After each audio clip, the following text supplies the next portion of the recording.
Ka Sorkar Jela hakalai puitrik unailar arhajar arpuar kalashime karai ban penkendria ikibasa athem metor shaka kuota jong Shillong Municipal Board kemudian Bishop Cotton Road kemudian Marjan bat keyingsa jong unong yalam kaliang persya kiyang dorbar thawaan ke Jela. Yakni karai lashime ke jingelang kebelalum da usembut menteri rangba ke Jela uba Prestun Tunsong hakabaledon lang menteri kampen roisor uba senyau bahalang dahar kihe officer katanat municipal bat katanat penroisor. Uba Prestun Tunsong uloong bagi Sorkar Jela kelarai ban penkendria agi basyong basa hatem yo maulong syaka kuota jong ke office ke Shillong Municipal Board kabadon R. akar. Bat anshna ke building ke batamai ban pensyong pensa ya berok lai sepak saw ku artli kilong yeng ki bajudan berok syakata hatem metor. Uloong bayam mental IT ha ketenat penroisor bahkan penkrea syua ya ke detailed project report bat hadin kini. On sekot ekran kinong yalam jong ke Harijan Panchayat Committee. Uloong baka Harijan Panchayat Committee keladak ban menjur naduk ke basdang ke jengyakran bat ke Sorkar Jela baki kloy ban mi nathem metor. Mengai Minister Jongka Urban Affairs segat di officers nak kaliang jongka Urban Affairs Shillong Municipal Board bat kumju ru nak kaliang jongka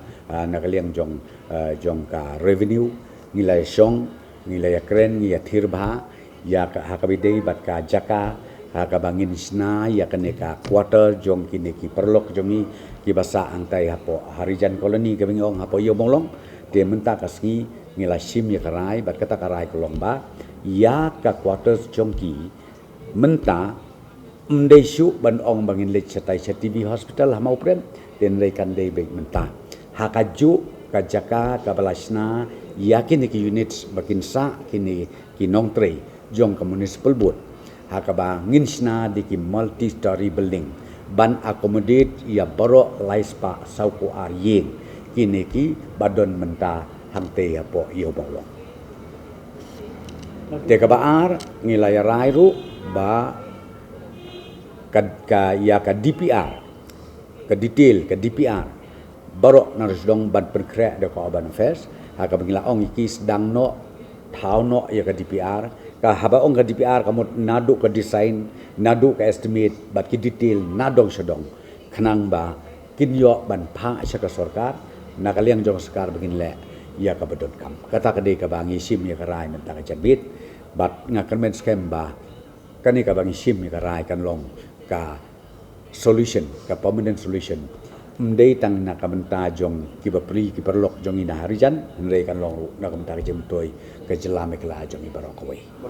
Atau hendak kami akan mendapatkan kini belum bergerak benar statement cakap. Api akatu ka meeting ka mengisyong batki ngatrai pikan ma bahak menungkong kebar kiru ki menjur nakam ta ka relocation tamba kiru ki kwa hangno ke jaka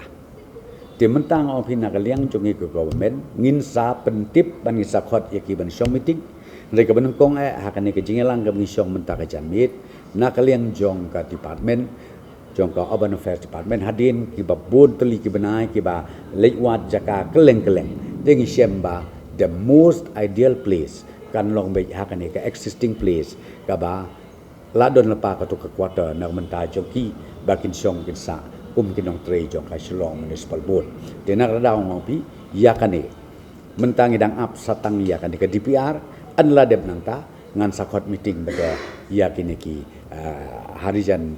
Colony Committee ba ngin ya pensyai ngin persekutu ngin syong lang batki kenang ba ngin nang ya proceed ya syaprang ya kan ke jumut Aku tidak pernah bahkan ke Sumrai di Sorkar. Kali nomor ketiga senang dihadir persa atau sepiri beres kita senang ke Sorkar tak dihadir juga. Kam da dei kam ta te ho ya ke sentiment jong ki snong kita ngi hapan take it into consideration ya kata ka de ke jisisha den rai ha ka ju ka porpat ngong pi ka Urban Affairs Department de nang ka daw bang ong pi ngi up shwa ngi up ba ka Urban Affairs Department kan identify ke ege jaka ka biang ya deng dang daw mong pi ka benengkong ngila sulbi ka tai ka TB hospital hangte ka bi biang ni den rai andi ki wan ra shu sakawai pat namari satai senu sulong la don ni ki jing ya kren kila don ni ki jing identify den rai ha ba kedu ngi semba kan ni ke jaka ka existing ka la don pa ka de ke jaka ka ba long most convenient bat ka biang tam na ka benta bangin house yakin ki dong tre jong ka Shillong Municipal Board ha ka dei jaka kani kam de ka Chelsea bapintip kani kamde ke Chelsea ten rei na kaliang go komen ka athrai sanga bangan share ke dengan meeting batru bangin sim ya karai rengkat baru minister jong urban affairs ha ka bat today komopi hadin minglayo lo di detail ngi sim ya karai bangin relocate yang ini perlu jongi ha ka ju ka existing quarter ka jaka ka beladap alot kerpang nam ta jongki ka badon kumat 2.5 acres te menta ngin demolish leningin penprai gitu kibarim ngin hap sina da ki flood system kabala belong san mala nriu mala nyau mala kat kum ka muda bylaws. Since 2014, our country has been plagued by divisive forces. TMC is in Meghalaya with the mission to empower the people, uphold the ethnic cultures and traditions, celebrate the sacred land. To oust the proxy BJP government from Meghalaya, be the change, support TMC by calling on 96877 96877.